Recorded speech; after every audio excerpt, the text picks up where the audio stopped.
A road trip across the west coast of the United States is on many people's bucket list, and for good reason. It has some of the best national parks in the world and most stunning landscapes.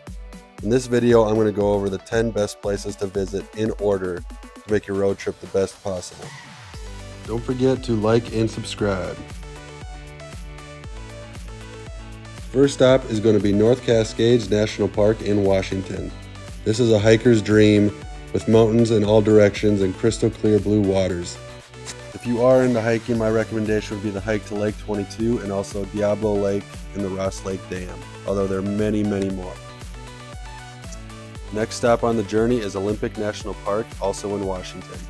It has its own temperate rainforest and some of the most stunning coastlines in the country. If you only have a few days here, my recommendations would be going to see Third Beach, Ruby Beach, and then also the Hoh Rainforest.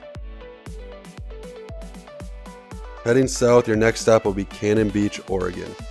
This is a nice rest stop for a couple days after all the strenuous hiking you did. All the views are right from the beach, and the town itself has a lot of nice restaurants.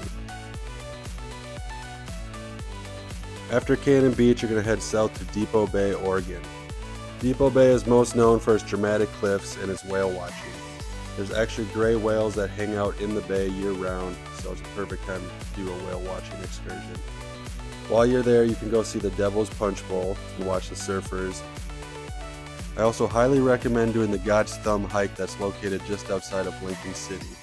This is one of the cooler hikes I've ever done, and the views at the end make it completely worth it. You have 360 views of the entire coastline.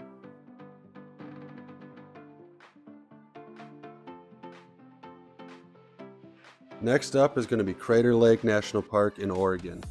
This is the deepest lake in the United States and is probably the clearest water you will ever see. There is a trail that goes around the entire lake that's actually pretty easy.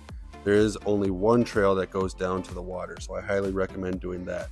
You can swim and do some cliff jumping.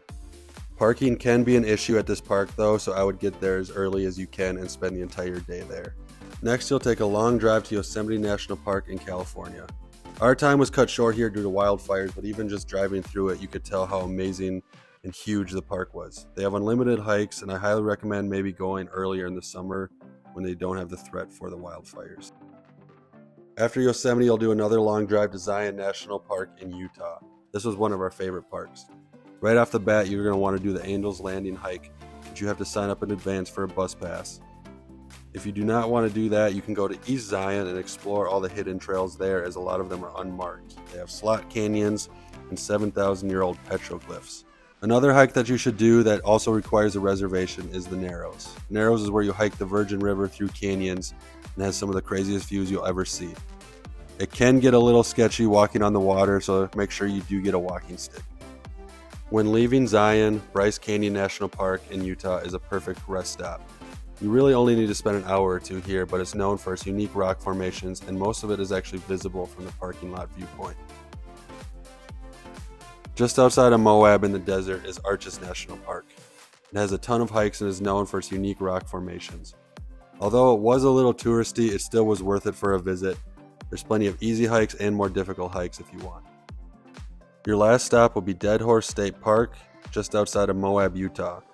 The views of the canyons go on for miles, and this is a perfect place to end your trip on a good sunset.